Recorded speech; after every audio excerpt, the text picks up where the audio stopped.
আসসালামু আলাইকুম। দেশ ও জনপদের খবরে স্বাগত জানাচ্ছি আমি হাসানুল করিম এবং সাংকেতিক ভাষায় উপস্থাপন করছেন তানজিলা তারতুশি। বৈষম্য বিরোধী ছাত্র আন্দোলনের প্রতিনিধি দলের সারা দেশে বিভিন্ন ধরনের কর্মসূচি পালিত হয়েছে। কর্মসূচির মধ্যে রয়েছে মতবিনিময় সভা, শহীদ পরিবারের সাথে সাক্ষাৎ, আহত ছাত্র জনতার খোঁজ খবর নেওয়া সহ দেশের বিভিন্ন স্থানে দুর্নীতি, চাঁদাবাজি ও সন্ত্রাসীর বিরুদ্ধে ঐক্য গড়ে তোলার সমন্বিত প্রয়াস। জেলা প্রতিনিধিদের পাঠানো তথ্যচিত্রে বিস্তারিত তৃপ্তি তেওয়ারির ডেস্ক রিপোর্টে। পঞ্চগড়ে বৈষম্য বিরোধী ছাত্র আন্দোলনের কেন্দ্রীয় সমন্বয়ক সার্জিস আলম বলেছেন, সরকার বদলের পরেও কি চাঁদাবাজি বন্ধ হয়েছে? এজন্যই কি আমরা আন্দোলন করেছিলাম? ছাত্ররা রাস্তায় নামলে চাঁদাবাজি সিন্ডিকেট মূল উৎপাদন করা সম্ভব।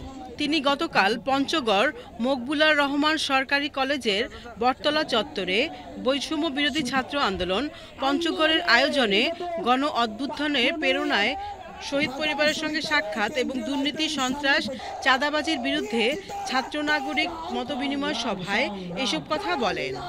নওগাঁয় ছাত্র জনতার অভ্যুত্থানে শহীদ পরিবারের সঙ্গে সাক্ষাৎ এবং দুর্নীতি, চাঁদাবাজি ও সন্ত্রাসের বিরুদ্ধে মতবিনিময় সভা করেছেন ছাত্র আন্দোলনের সমন্বয়করা।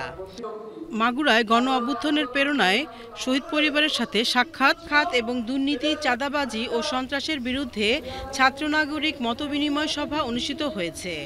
গতকাল জেলায় নোমানী ময়দান অডিটোরিয়ামে মতবিনিময় সভায় বৈষম্য বিরোধী ছাত্র আন্দোলনের খুলনা বিভাগীয় ছাত্র জনতা মৈত্রী সদস্যরা বক্তব্য রাখেন।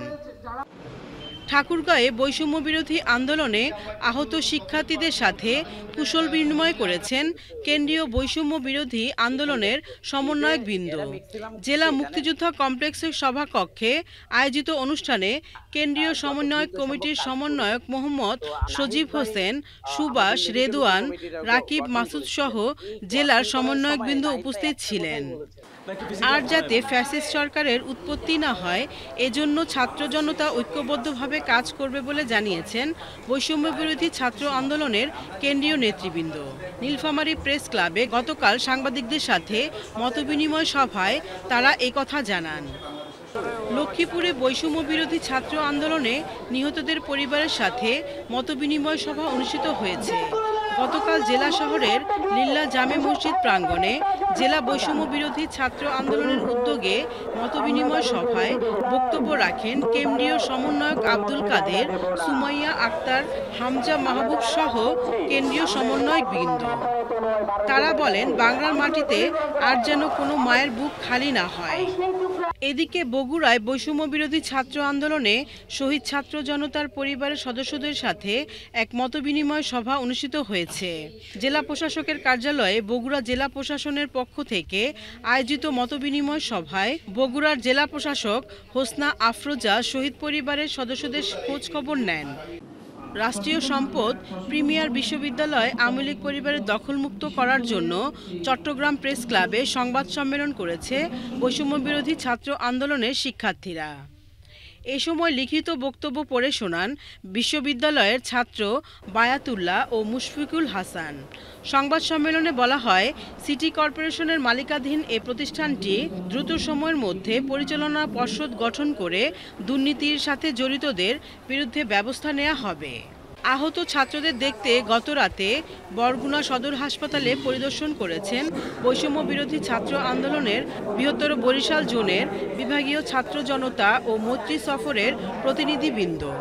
এ সময় তারা আহত শিক্ষার্থীদের চিকিৎসার খোঁজ খবর নেন। বৈষম্য বিরোধী ছাত্র আন্দোলনের কেন্দ্রীয় সমন্বয়ক আব্দুল হান্নান মাসুদ সহ প্রতিনিধি দল উপস্থিত ছিলেন। এছাড়াও বৈষম্য বিরোধী ছাত্র আন্দোলনে নিহত শহীদ আবু সাইদ, মুগ্ধ সহ সকল শহীদের বিদেহী আত্মার মাগফিরাত কামনা ও আহতদের সুস্থতা কামনা করে টাঙ্গাইলে দোয়া ও ইসলামিক সাংস্কৃতিক সন্ধ্যা অনুষ্ঠিত হয়েছে। গতকাল সন্ধ্যায় টাঙ্গাইল কেন্দ্রীয় শহীদ মিনার প্রাঙ্গণে দোয়া ও ইসলামী সাংস্কৃতিক সন্ধ্যা অনুষ্ঠিত হয়। ছাত্র জমিয়ত বাংলাদেশ টাঙ্গাইল জেলা শাখা এ অনুষ্ঠানের আয়োজন করে। তৃপ্তি তেওয়ারি, বাংলাদেশ টেলিভিশন। বঙ্গোপসাগরে সৃষ্ট লঘুচাপের ফলে ভারী বৃষ্টিপাত হওয়ায় নোয়াখালী, লক্ষ্মীপুর সহ দেশের বিভিন্ন অঞ্চলে বন্যা পরিস্থিতির কিছুটা অবনতি হয়েছে। বন্যা কবলিত এলাকায় বাড়িঘর থেকে পানি না নামায় এখনও ভোগান্তির শিকার হচ্ছেন পানিবন্দী বহু মানুষ। অব্যাহত রয়েছে ত্রাণ সামগ্রী বিতরণ সহ কৃষকদের মাঝে বীজ ও সার বিতরণ কার্যক্রম। বিস্তারিত ডেস্ক রিপোর্টে। নোয়াখালীতে পানি কমতে শুরু করলেও গতকাল রাতের ভারী বৃষ্টিপাতের কারণে আবারও জেলায় বন্যা পরিস্থিতির অবনতি হয়েছে। বেশিরভাগ গ্রামীণ সড়ক ও বাড়িঘর থেকে পানি না নামায় এখনও কমেনি পানিবন্দী মানুষের ভোগান্তি। স্মরণকালের ভয়াবহ বন্যা ও বৃষ্টির পানি বর্তমানে স্থায়ী জলাবদ্ধতায় রূপ নিয়েছে। জেলার ৮টি উপজেলার ৮৭টি ইউনিয়নের ১১,৫৫,০০০ মানুষ এখনও পানিবন্দী রয়েছে। এদিকে প্রতিদিনই বাড়ছে পানিবাহিত ডায়রিয়া রোগীর সংখ্যা। পানিবন্দী এলাকায় মানুষদের মাঝে সরকারি সহায়তার পাশাপাশি সেনাবাহিনী, বৈষম্য বিরোধী ছাত্র আন্দোলনের সদস্য, বিএনপি, জামায়াতে ইসলামী বাংলাদেশ সহ বিভিন্ন রাজনৈতিক দলের নেতৃবৃন্দ ও স্বেচ্ছাসেবী সংগঠন ত্রাণ সামগ্রী পৌঁছে দিচ্ছেন। কাজ করছে ১.৫ শতাধিক সরকারি বেসরকারি মেডিকেল টিম। গত ২৪ ঘণ্টায় ব্রহ্মপুত্র, তিস্তা সহ গাইবান্ধা জেলার সবকটি নদ নদীর পানির উচ্চতা ১০ সেন্টিমিটার হ্রাস পেয়েছে। ফলে এসব নদ নদীর তীরবর্তী সুনামগঞ্জ উপজেলার শ্রীপুর, হরিপুর, কাপাসিয়া, চণ্ডীপুর, বেলকা ইউনিয়নের পার্শ্ববর্তী এলাকায় নদী ভাঙন দেখা দিয়েছে। এদিকে সুন্দরগঞ্জ উপজেলার শ্রীপুর ইউনিয়নের ৮ ও ৯ নম্বর ওয়ার্ডের ৬০ এলাকা নদীগর্ভে বিলীন হয়েছে। বঙ্গোপসাগরে সৃষ্ট লঘুচাপের ফলে লক্ষ্মীপুর জেলা জুড়ে বৃষ্টি ও ঝোড়ো হাওয়া অব্যাহত রয়েছে। গতকাল শুক্রবার থেকে কখনো ভারী আবার কখনো মাঝারি এবং হালকা গুড়ি বৃষ্টি অব্যাহত রয়েছে। সঙ্গে বইছে ঝোড়ো হাওয়া। এদিকে ৩ নম্বর স্থানীয় সতর্ক সংকেত জারি করেছে বলে জানিয়েছেন রামগতি আবহাওয়া সতর্কীকরণ অফিসের কর্মকর্তা। এখনও জেলার ২০টি ইউনিয়ন ও পৌরসভার ১০টি ওয়ার্ডের প্রায় ৩ লাখ মানুষ পানিবন্দী রয়েছে। সাম্প্রতিককালের ভয়াবহ বন্যায় ফেনীতে ক্ষতিগ্রস্ত কৃষকদের মাঝে আমন ধানের চারা বিতরণ করেছে আনসার বাহিনী। আজ দুপুরে বাংলাদেশ আনসার ও গ্রাম প্রতিরক্ষা বাহিনীর মহাপরিচালক মেজর জেনারেল আব্দুল মোতালেব সাজ্জাদ মাহমুদ প্রধান অতিথি হিসেবে উপস্থিত থেকে ফেনীর ফুলগাজীতে ২০০ জন ও পরশুরামে ১০০ জন প্রান্তিক কৃষকদের হাতে ধানের চারা তুলে দেন।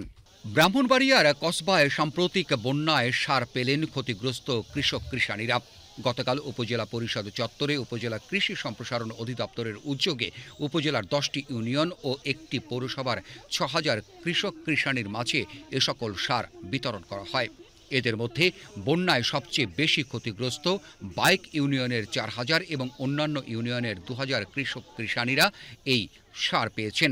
প্রতি কৃষককে ১০ কেজি ডিএপি, ১০ কেজি এমওপি সার ও রোপণ খরচ বাবদ ১,০০০ নগদ টাকা দেয়া হয়। অন্যদিকে আনসার প্রধান মেজর জেনারেল আব্দুল মোতালেব সাজ্জাদ মাহমুদ বলেছেন, আকস্মিক বন্যায় কুমিল্লা ও ফেনী অঞ্চলের অসংখ্য মানুষ গৃহহীন হয়ে পড়েছেন। পুনর্বাসন কার্যক্রমের অংশ হিসেবে আনসার ও গ্রাম প্রতিরক্ষা বাহিনী এ সকল গৃহহীনদের ঘর করে দেয়া সহ শীঘ্রই ক্ষতিগ্রস্তের গৃহ নির্মাণ উপকরণ সরবরাহের উদ্যোগ গ্রহণ করবে। শনিবার দুপুরে কুমিল্লা সদর দক্ষিণ উপজেলার লালবাগ রওশন আশরাফ উচ্চ বিদ্যালয় মাঠে কৃষকদের মাঝে ধানের চারা বিতরণকালে তিনি এসব কথা বলেন। Desk report, Bangladesh television. বিশেষ পরিস্থিতিতে পুনর্গঠন ছাড়া আওয়ামী লীগ ব্যতীত জাতীয় নির্বাচন অগ্রহণযোগ্য হবে না বলে মন্তব্য করেছেন সুশাসনের জন্য নাগরিক সুজনের সম্পাদক ডক্টর বদিউল আলম মজুমদার। আজ রাজধানীর বিএফডিসিতে ডিবেট ফর ডেমোক্রেসির আয়োজনে গণতন্ত্র সুরক্ষায় রাষ্ট্র মেরামত এবং জাতীয় নির্বাচন নিয়ে ছায়া সংসদ অনুষ্ঠানে প্রধান অতিথির বক্তৃতায় তিনি এ মন্তব্য করেন। সংগঠনের সভাপতি হাসান আহমেদ চৌধুরী কিরণের সভাপতিত্বে ডিবেট প্রতিযোগিতায় প্রস্তাবের পক্ষে জগন্নাথ বিশ্ববিদ্যালয় এবং বিপক্ষে ঢাকা ইন্টারন্যাশনাল বিশ্ববিদ্যালয়ের বিতার্কিকরা অংশগ্রহণ করেন। বৈষম্য বিরোধী ছাত্র জনতার আন্দোলনে দিনাজপুরে পুলিশের গুলিতে আহত আব্দুর রশিদের পরিবার ও ঢাকার যাত্রাবাড়ি থানার সামনে নিহত গার্মেন্ট কর্মী বাবুর স্ত্রী শারমিনের হাতে বিএনপির ভারপ্রাপ্ত চেয়ারম্যান তারেক রহমানের পক্ষ থেকে আর্থিক সহায়তা প্রদান করেছেন বিএনপির সিনিয়র যুগ্ম মহাসচিব রুহুল কবির রিজভী। গতকাল শহরের রাজবাড়ী কাটাপাড়া এলাকায় আব্দুর রশিদের বাসায় গিয়ে নগদ ৫০,০০০ টাকা ও উপহার সামগ্রী প্রদান করেন তিনি। বিএনপির নেতৃবৃন্দ এ সময় উপস্থিত ছিলেন। বৈষম্য বিরোধী ছাত্র আন্দোলনে পুলিশের গুলিতে নিহত ২ যুবকের পরিবারকে আর্থিক সহায়তা দেওয়া হয়েছে। গতকাল সাভারে রাজাসন ও দেওগাঁও এলাকায় নিহত রনি মিয়া ও আরিফুল ইসলাম রাসেলের পরিবারকে নগদ আর্থিক সহায়তা দেওয়া হয়। বিএনপি ও অঙ্গ সংগঠনের নেতাকর্মী এ সময় উপস্থিত ছিলেন। এদিকে সাভারে বৈষম্য বিরোধী ছাত্র আন্দোলনে নিহত শিক্ষার্থী ইয়ামিন সহ সারা দেশে ছাত্র আন্দোলনে সকল নিহত ও আহতদের স্মরণে দোয়া মাহফিল অনুষ্ঠিত হয়েছে। সাভার পৌর এলাকার ব্যাংক টাউন হাফিজিয়া মাদ্রাসা ও এতিমখানায় আয়োজিত এ দোয়া ও মিলাদ মাহফিলে বিএনপি চেয়ারপারসন বেগম খালেদা জিয়ার রোগ মুক্তি কামনা ও মরহুম আরাফাত রহমান কোকর রুহের আত্মার মাগফিরাত কামনা করে দোয়া করা হয়। টাঙ্গাইলের ভুয়াপুরে পাটজাত পণ্য তৈরির একটি কারখানায় ভয়াবহ অগ্নিকাণ্ডে ব্যাপক ক্ষয়ক্ষতি হয়েছে। গতকাল উপজেলার নিকরাইল ইউনিয়নের সিরাজকান্ধি এলাকার Jamuna food officer industry jute মিলে সন্ধ্যার দিকে পুরোপুরি আগুন নিভিয়ে আনতে সক্ষম হন ফায়ার সার্ভিসের সদস্যরা। বিটিভির জেলা প্রতিনিধি জানান, পাটের তৈরি বস্তা, কাপড়, 6টা তাঁত মেশিন ও রিপেয়ার রুমে আগুন লেগে পুড়ে যায়। টাঙ্গাইলে গতকাল বড়শি দিয়ে মৎস্য শিকার প্রতিযোগিতার আয়োজন করে টাঙ্গাইল জেলা শৌখিন মৎস্য শিকারী সমিতি। টাঙ্গাইল সহ দেশের বিভিন্ন জেলা হতে আসা শৌখিন মৎস্য শিকারীরা এ প্রতিযোগিতায় অংশ নেন। দিনব্যাপী এ প্রতিযোগিতা শেষে বিজয়ীদের মাঝে পুরস্কার বিতরণ করেন জেলা প্রশাসক শরীফা হক। প্রশাসনের কর্মকর্তা ও সংশ্লিষ্ট ব্যক্তিরা এ সময় উপস্থিত ছিলেন। চাঁপাইনবাবগঞ্জের শিবগঞ্জ উপজেলার কানসাট ইউনিয়নের পার কানসাট গ্রামের বীর মুক্তিযোদ্ধা মফিজউদ্দিন গতকাল ইন্তেকাল করেছেন। ইন্না লিল্লাহি ওয়া ইন্না ইলাইহি রাজিউন। তাঁর বয়স হয়েছিল ৮০ বছর। গতকাল কানসাট কেন্দ্রীয় কবরস্থান প্রাঙ্গণে গার্ড অব অনার প্রদান ও জানাজার নামাজ শেষে মরহুমের মরদেহ রাষ্ট্রীয় মর্যাদায় কানসাট কেন্দ্রীয় কবরস্থানে দাফন করা হয়। পাবনায় শুরু হয়েছে মাসব্যাপী সজল স্মৃতি ফুটবল টুর্নামেন্ট ২০২৪। গতকাল পাবনা সদর উপজেলার চর কোষাখালী খাদিজা হারুন স্কুল সংলগ্ন মাঠে মাসব্যাপী এ খেলার উদ্বোধনী অনুষ্ঠানে পাবনা জেলা বিএনপির নেতৃবৃন্দ উপস্থিত ছিলেন। খেলায় শিলাইদহ প্রামাণিক পাড়া ১-০ গোলে ঘোষপুর একাদশকে পরাজিত করে। খবর শেষ হলো। আল্লাহ হাফেজ।